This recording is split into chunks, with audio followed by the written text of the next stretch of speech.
Selain harus berjalan kaki sejauh 30 km untuk sampai di lokasi si target. Constant talking, just, distract. Tiba di lokasi, Will pun langsung mengaktifkan alat khusus untuk memberikan sistem alarm, sehingga membuat mereka berdua dapat leluasa untuk masuk ke dalam. Yang tepat saat Danny akan melakukan eksekusi, muncullah cucu si target yang tiba-tiba meminta air minum. Sehingga setelah Danny dengan baik hati memberikan air minum kepada si cucu si target, ia pun dengan tenang kembali kepada si target untuk meminta sedikit waktu mengutarakan sesuatu. In the head of your trainee when he walks in that door. You don't believe that, do you? Sebagai salah satu petinggi perusahaan cabang Liverpool, si target tentunya memiliki kekayaan yang sangat tak kalah besar dengan si Anton, sehingga dan diiming-imingi bayaran 10 kali lipat dari bayaran yang ia berikan oleh Anton, agar Danny mau bekerja sama untuknya dan balik membunuh Anton yang sudah memberikannya pekerjaan ini. Sebagai bentuk persetujuan atas kesepakatan ini, Danny diminta menghabisi Will, rekannya sendiri yang dianggap masih muda dan pemula dan tidak tahu apa-apa, dan tebak apa yang Danny lakukan. Ya, meski Danny kurang suka dengan Will partnernya, ia masih memiliki value dalam hal loyalitas dengan tidak membiarkan uang menjadikan sebagai sosok pengkhianat. Selesai dengan misi, Danny dan Will pun menemui Anton untuk melaporkan hasil pekerjaannya, di mana Anton memuji kolaborasi mereka berdua yang dianggap sangat klop dan cocok. Sehingga untuk kedepannya, Danny diharapkan bisa terus berdampingan dengan sosok si Will ini. Jauh dari harapan Anton, Danny menyimpan sedikit unek-unek terkait Will yang melakukan pekerjaan secara serampangan ataupun sembarangan, yang tidak menggunakan hati nurani dan sisi kemanusiaan, seperti saat Will menghabisi 2 pengawal di misi pertama dan sempat akan menembak seorang bocah kecil di misi kedua. Alhasil terjadilah perdebatan di antara mereka berdua yang akhirnya dengan sedikit apa ini, gontok-gontok ya, atau semacam adu bacot.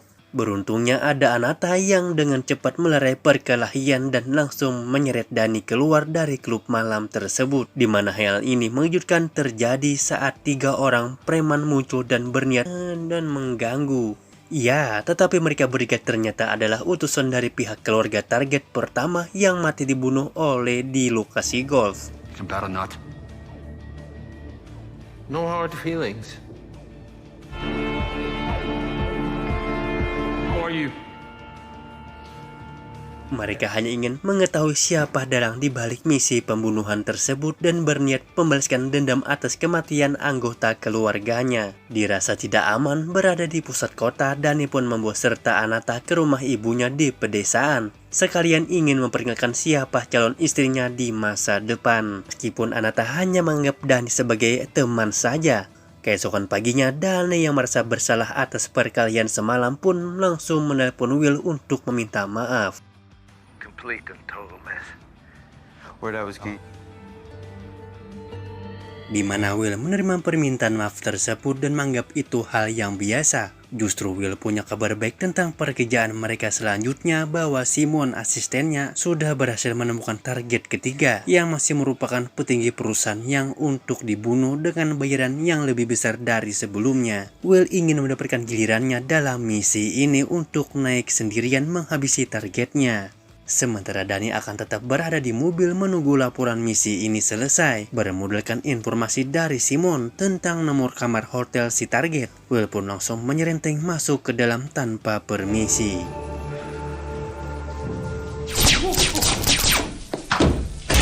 Akan tetapi Simon tidak langsung membunuh Will karena dianggap masih berguna untuk memancing kemunculan Danny, di mana pada saat itu yang sama Simon juga telah mengutus beberapa pembunuh di kediaman. Apa ini kediaman Opal kah?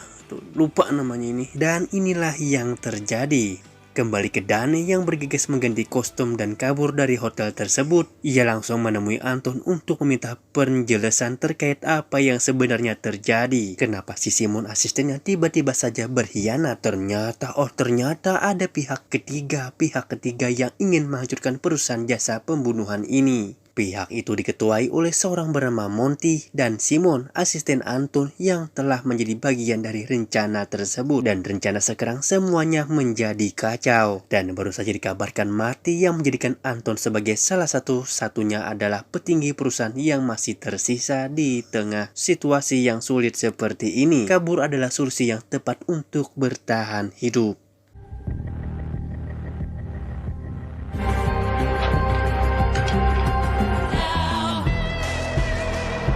Namun Dani masih kepikiran dengan nasib Will yang meski sikapnya ceplas-ceplus, Will masih pantas hidup karena hanya menjadi korban dari konflik yang sedang terjadi. Sementara ia akan beraksi sendirian untuk menyelamatkan Will dari genggaman si Sonti. Langkah awal yang Dani ambil adalah mendatangi salah satu usaha milik Monty. Setelah membakar habis bar tersebut, Dani tidak langsung pergi melainkan menunggu di dalam mobil untuk mengamati siapa saja yang datang ke lokasi. Setelah berhasil mendapatkan Monty, Dani langsung pergi menuju lokasi tempat Will disekap, di mana salah satu anak buah Monty pun malah mengeluarkan sebilah pisau dan menikam perut Will sehingga terkapar. Dan ya, terjadilah baku tembak di antara Dani dan anak buah Monty yang membuat Dani terdesak, di mana Dani memanfaatkan apa yang ada di sekitar seperti wajan untuk menampung beberapa buah peluru yang akan dipanaskan.